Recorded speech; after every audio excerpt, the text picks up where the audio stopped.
Throughout his 6-month stay in the UK at the beginning of the 90s, Theo found himself immersed in a whirlwind of opportunities.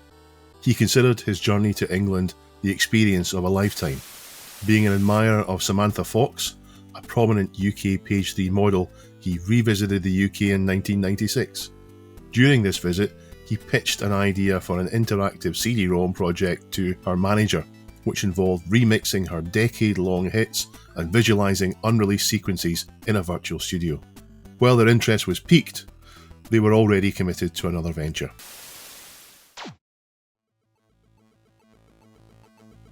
The full version of the Ultimate Arena required a comprehensive roster of playable characters, with Theo designing a total of 6 inspired by movies and pop culture. We've already discussed Terry, Kato, Harvester and Joe. Additionally, the female character Kate Small underwent a transformation into Serena, a katana lookalike that could have come straight out of a Jordan Mechner game, brandishing her Persian sword with pride. To complete the lineup, Sandy was introduced, immortalising the UK's pin-up legend Samantha Fox as a playable character. Each warrior boasted a unique set of 3 special moves. Terry wielded the ability to shoot fireballs from a distance, while Joe utilised his whip and cowboy hat to their fullest extent. Kato possessed the power of invisibility, while Serena had the capability to freeze frame her opponent, among many others. However, Theo incorporated an additional strategic element. Each time a special move was executed, it depleted a portion of the fighter's energy. Moreover, in single-player mode, the health of your player didn't fully regenerate after each stage. These features, together with the diversity and depth of each character's abilities, added layers of excitement to the gameplay experience. The lore implied a realistic universe. They are real, people fighting on TV stages, and they can actually die. The game isn't that hard, but the fact that you don't have infinite energy forces you to think before using special moves. On the character selection screen, Theo utilised a portrait of himself as Terry, Serena was represented by an uncredited friend, and BM Swan took on the persona of Kato. Close-up shots of Joe, Harvester and Sandy were created using edited movie screenshots. However, bringing these fighters to life during gameplay required new actors and stunt performers. To embody Joe and Harvester, BM Swan completely dressed up as Indiana Jones and the Terminator respectively. His girlfriend at the time, Kathy Klein, took on the role of Serena, while Theo's own mother, MT Banholzer, portrayed Sandy. Filming everything posed its challenges, but we had a lot of fun throughout the process. Creating Serena proved to be a bit more complicated, since Kathy, the actress representing her, didn't live in our immediate vicinity.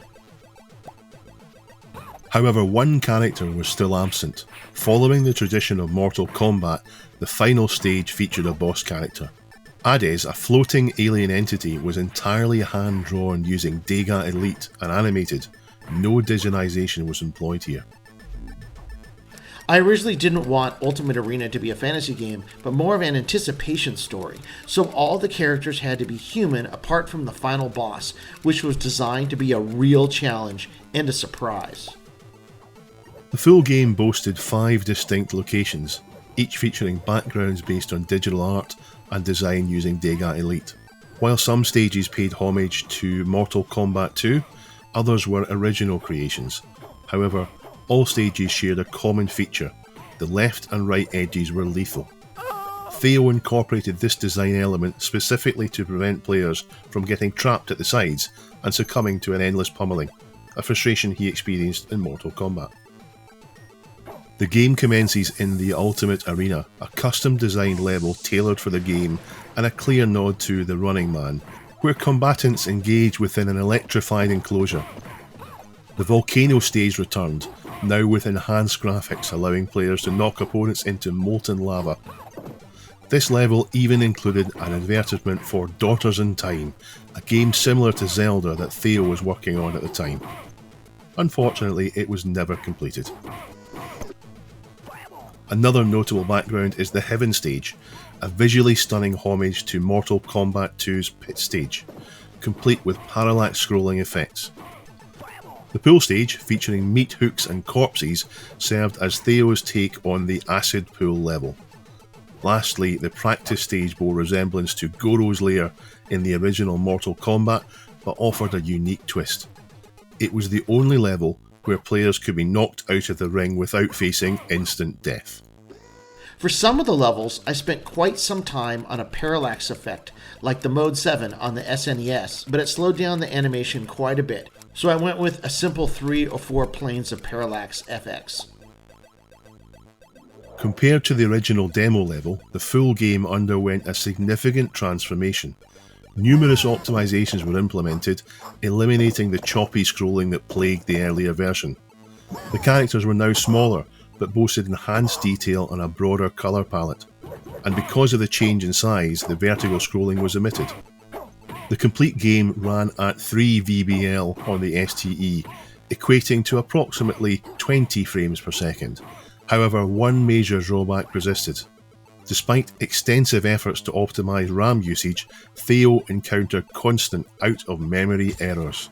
The size of the sprite sheets proved too big, making it impossible to simultaneously store left and right character positions. Consequently, players were unable to jump over opponents and turn round during gameplay. This was quite a surprise to me, because I was expecting gamers to complain about this limitation, 100% due to low RAM on the 1040 STe, but no one ever seemed to notice or bother. So much actually that I even decided not to add this possibility to the Falcon editor later on. The final version spanned across 3 discs, with Theo going the extra mile by even incorporating a hard disk installer program. In an effort to conserve disk space, the intro from the demo was removed and replaced with a beefed up photograph of Theo portraying Terry.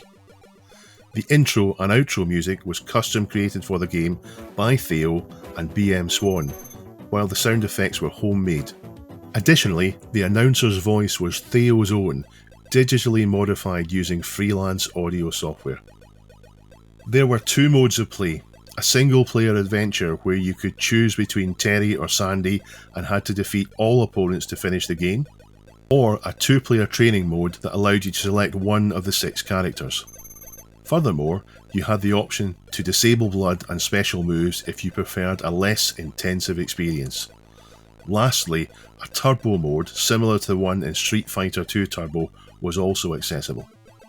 When the game was released at the beginning of 1995, Theo was 24 years old and extremely proud. The whole experience was amazing, from programming the game, shooting the stunts, designing the backgrounds and title screens, composing original music, to handcrafting the box and the user manual. The artwork of the box was airbrushed and then photographed and finally Xeroxed onto glossy A4 sheets. I also managed all the post and packaging from my room using scissors and adhesive tape. Despite its release at the end of the ST's lifespan, the Ultimate Arena enjoyed considerable success compared to larger titles available in gaming shops at the time. Theo's efforts even attracted the attention of a major German publisher who presented him with a contract for worldwide distribution. While the proposal was intriguing, it involved quadrupling the game's price. I have always thought the culture should be accessible to as many people as possible. Not necessarily free, but at least at the lowest price for those who do not necessarily have the means to pay for expensive cultural activities. I therefore refused their offer and continued to pack hundreds of boxes from my bedroom, and this for months if not years. The game garnered positive reviews in French magazines Start and ST magazine. Theo's efforts even convinced Britain's biggest selling ST magazine. They awarded it an 86% rating and praised it as a superbly presented and highly playable beat-em-up offering great value for the money. A new playable demo was also launched, this time showcasing 2 playable characters, Terry and Sandy, along with the Heaven stage. The release of the ST version still wasn't the end of Theo's beat-em-up adventure.